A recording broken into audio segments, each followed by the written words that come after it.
Welcome everyone to Championship Sunday here at the 2023 United States Amateur Disc Golf Championships presented by Discraft. Here alongside Papa Wolf himself, Brian Frawley. Couldn't be more excited to see the conclusion to this event today, Brian. It doesn't look like it's looked the rest of the week here. It's a little colder, a little rainier. Yeah, welcome to Michigan. And, you never know what you're going to get from weather-wise, and we definitely woke up with about a 20-degree temperature differential, and right now 4 to 5 more miles an hour. We'll see. It might pick up a little bit more.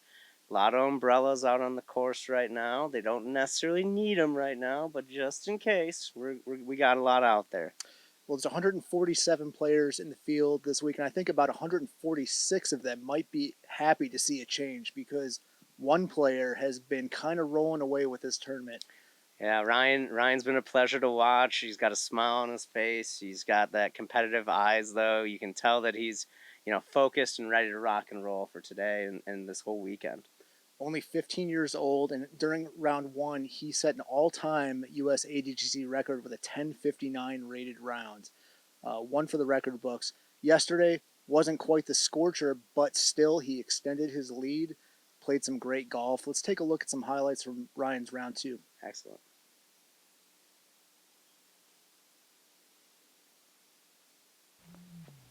Getting started here on hole 3, 915 feet. I thought we were looking at highlights here, but this is way offline. He is probably 200 feet off the fairway on this shot. Yeah, D-Glow, that's OB, but here at AM Nats, he's got a little big window for a really long approach. It shows what a big arm can do out here because he recovers nicely. Goes full send on the approach, and he's bullseye. Is that bullseye? I think that's bullseye's edge. Yeah, it looks pretty close. That's bullseye there. Yeah. We're looking at hole 7 here, 667, another downhill, and on this one, we really see the versatility of this young player. He goes backhand off the tee, just a great drive there, and now he's going to have a technical little forehand turnover, little soft turnover approach shot here.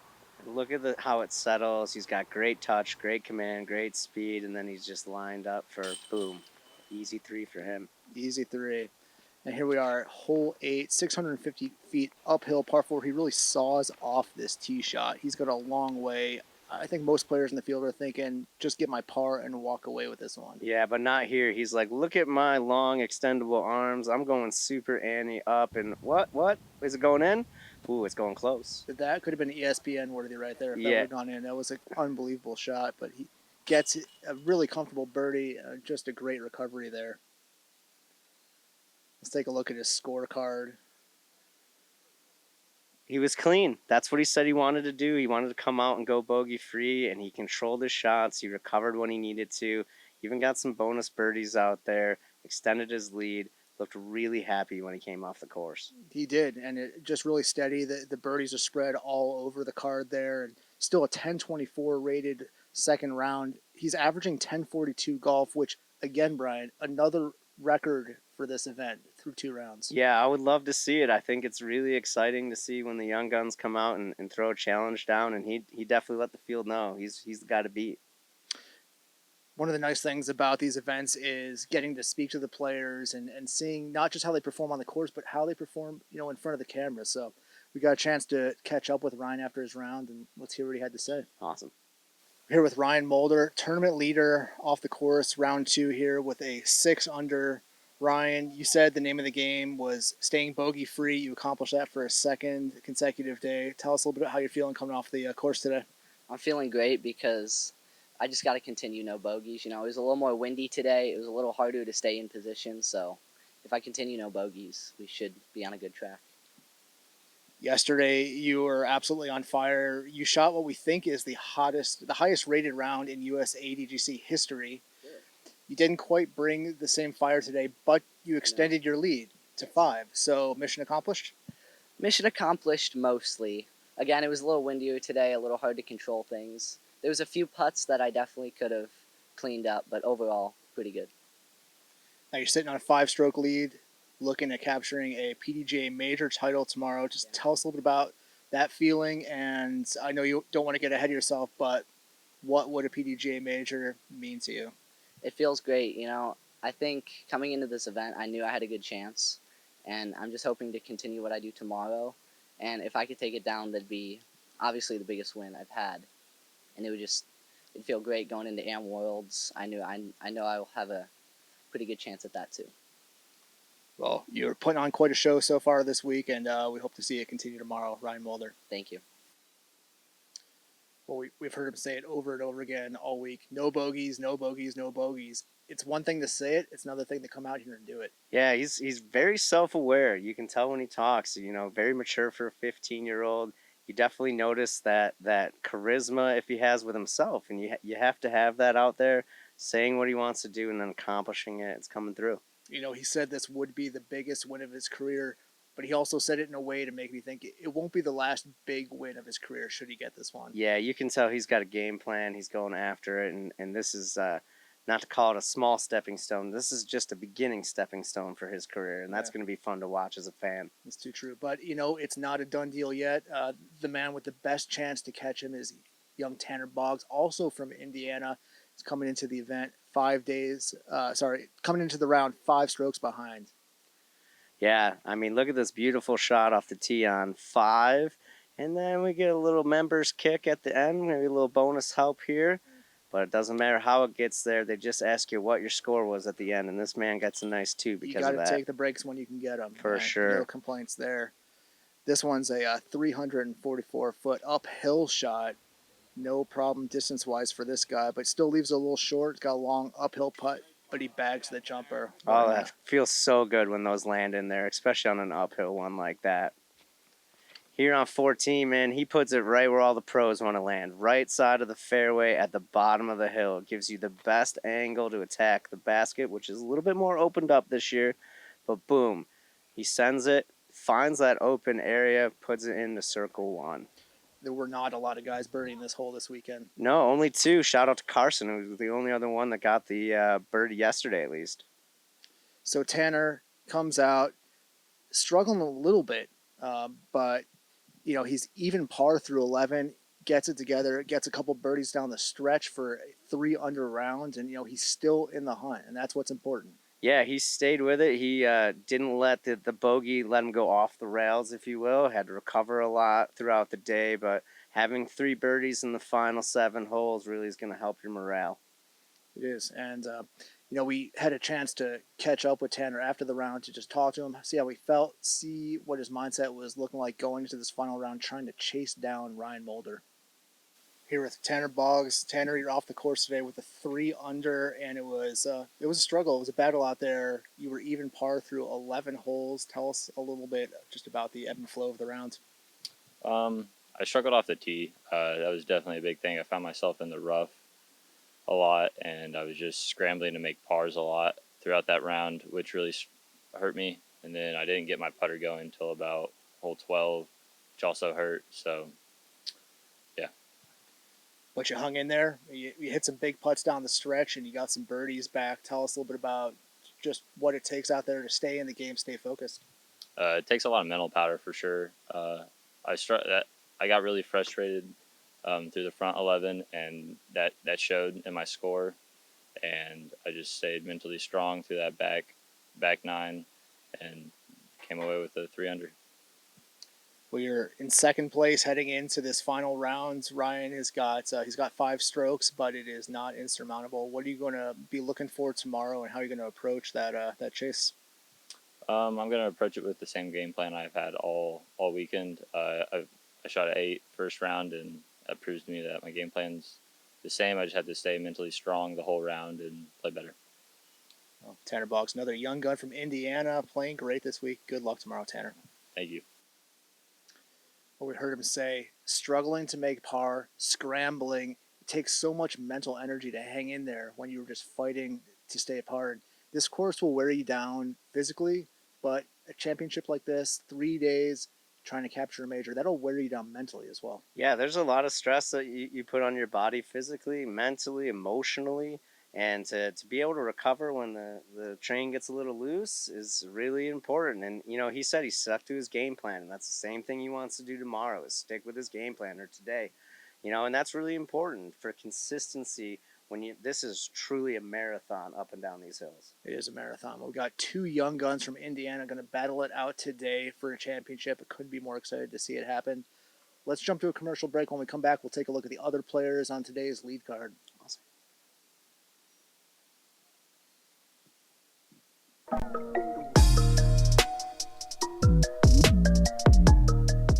Great Lakes Disc, located in Grand Rapids, Michigan, is a fully stocked retail disc golf store that fulfills all of your disc golf needs. We carry all of the major manufacturers, accessories, and offer player and event sponsorship, along with tournament payout assistance.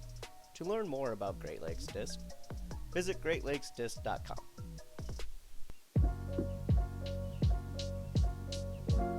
Your rating is one of the most valuable things you get with a membership.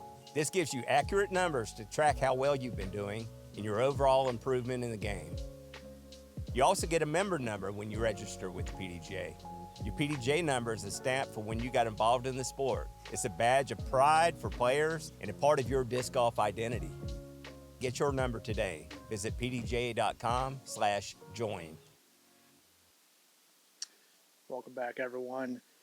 Brian, yesterday the hot round was not shot by Ryan Mulder. Yeah, it wasn't even on the lead card.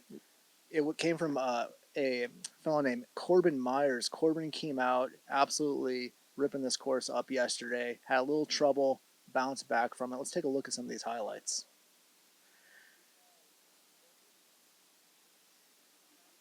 All right, we're going to be throwing on 15 here. This is after his second shot, getting his third shot into the second circle range. He was a little low there, left himself with a long look, and he'd been making so many long putts all day. He really gave full send on that, laid out on the ground, tried to make that happen, and couldn't get it. Here's his par putt for the comeback here, and just a little slippery.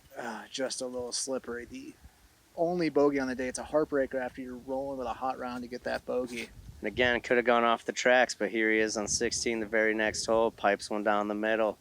Asking him for it to settle down. He knew he hit the line, saw it settle, and he's pumped. He's got Circle's Edge putt here for birdie.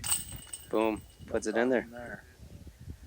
What a great way to come back after that bogey. And again, here on 17, not happy with his drive. There's a sneaky little headwind there off the tee. Yeah, and where he ends up, I'll be happy with if I ever threw that, but he throws a great shot up there, really pushes. The camera does not do it justice. That is such a challenging shot there. It's a tricky shot. You can't go highs there. You kind of got to just go straight at it with the bullet. And here he is from well below the basket, outside the circle. Just getting it up and over and in. That's all you need.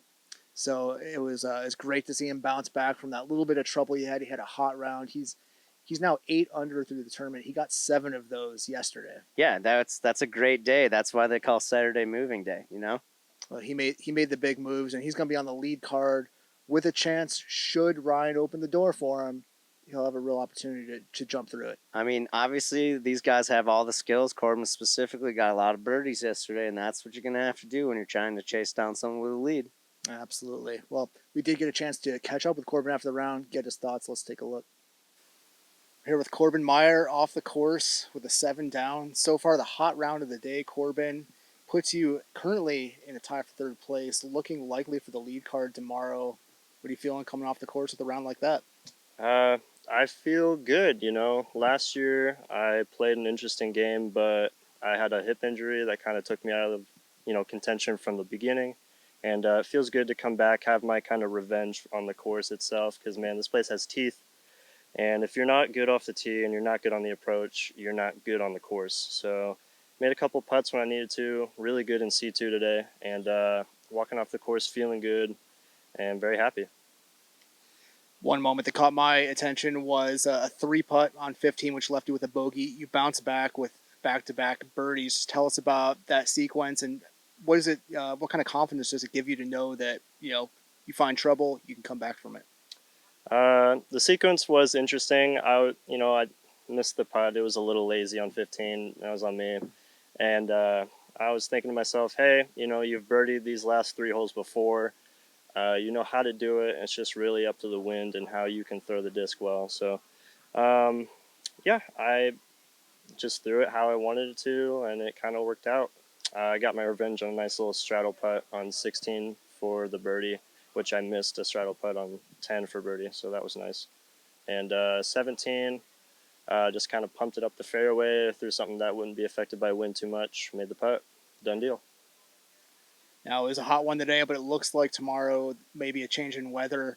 You might be on the lead card chasing a major title. Just tell us about your game plan going into Championship Sunday. My game plan, the only part I would say that's going to change for tomorrow is just completely take out the kind of things that would make me work harder and just throw the disc that I'll know will work every time rather than throwing the disc that I can try to manipulate down the fairway. And with rain and wind and everything like that coming in for tomorrow, a chance of it, you never know what can happen. So taking out the kind of, what's the word for it? Little indiscretions will definitely help. Well, Korbin Meyer off the course with a great round, one of the players in contention for tomorrow's title. Good luck tomorrow, Korbin. Appreciate it. See you later. Well, we heard him call that putt lazy on 15. I'll tell you, I don't think any of these guys out here are lazy walking up and down these hills. What I think it was the mental wear and tear of 3 rounds out here on this tough course, trying to stay focused on every putt. Yeah, for sure. I really appreciated his honesty. Like when he called himself lazy, whether that really was or not, like I think he was being honest with himself and talking about his game plan and like knowing what he needed to change and make his game easier. Like being self-aware enough to be like, hey, I made my own mistakes that caused myself some strokes. That's great from a young player, and I think we're gonna see him challenge at least. It is. It says a lot about him as a player, and who we haven't seen have to jump back from a bogey is Ryan Mulder. So it'll be interesting to see how he responds should he find a little trouble today. Yeah. The mental aspect. The third day, we're a little bit more tired. We're a little bit more worn. The weather isn't exactly perfect. How is this gonna come into play? We've been referring to a lot of these lead card players as kids because they are kids. The 4th player on today's lead card is not a kid. That's a man. It's a man. It's Danny Moynihan. For sure. And we're going to take a look at Danny's scorecard from yesterday. Not quite the round that I think he wanted to have, but again, he kept it clean. Yeah, no bogeys. Made up for some mistakes when he was out there. Got a couple birdies, which means he continued to push in the right direction. And that was really key on moving day when a lot of people were trying to get up onto that card. Only one got up there. So Danny held a spot, and now he's going to be back out there on the final day doing his thing. And you know what else he did yesterday? He played in front of the cameras, and that's a big deal once you get that experience, get those nerves out of the way, because when you step up to that tee with those cameras on you, it's a different feel. For sure. I mean, I'll be honest, even I was a little shaky here on the first go about on the first day, so it's always fun to see a player kind of sit back and watch it as it's happening, look at the cameras, look at how the other people are getting interviewed, and then just kind of fell right into it, and he was happy, he was smooth.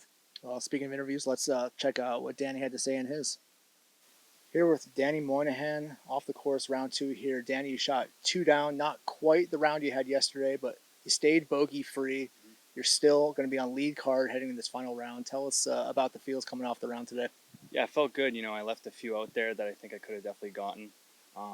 Yesterday I was feeling really good. Today I just wanted to come in, calm the nerves, play my game. A little bit windier this round, but I'm really looking forward to tomorrow, and I think I can shoot better than I did today, and I think I'm still kind of in the hunt, so looking forward to it. Absolutely in the hunt, and this is the first time we're meeting you here, and we learned that you're a former minor league hockey player, so a very cool crossover athlete. Tell us a little bit about just hockey and how it kind of compares and how it influences your disc golf game. Yeah, so I retired from playing pro hockey about 2 years ago, and right before I retired, I found disc golf, so I think it was kind of an easy transition.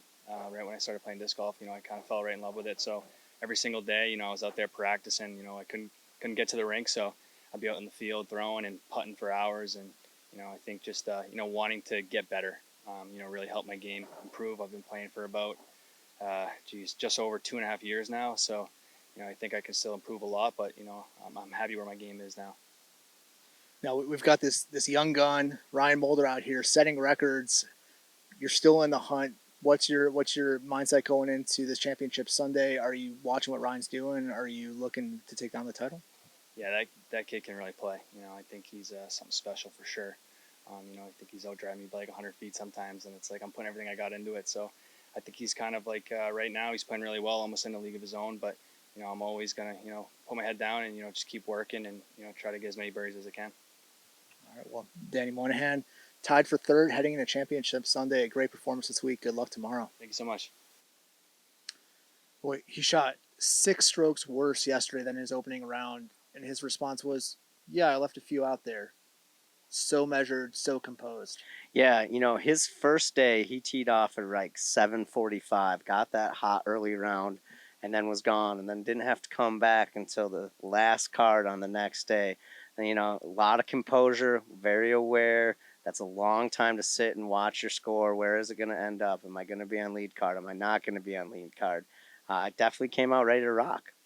And we heard him talk a little bit about his hockey background. So he's used to the battle, slightly different kind of battle out here on the golf course, but a battle nonetheless. Yeah, I wonder if his history with his other sport helped him manage that stress with cameras and things like that as well. Yeah, I imagine it would. So it's going to be a fantastic final round to watch. I can't wait to see it. There are a couple of records on the line here today that we've been keeping our eye on, and we're going to kind of go through those when we come back from commercial break. Excellent.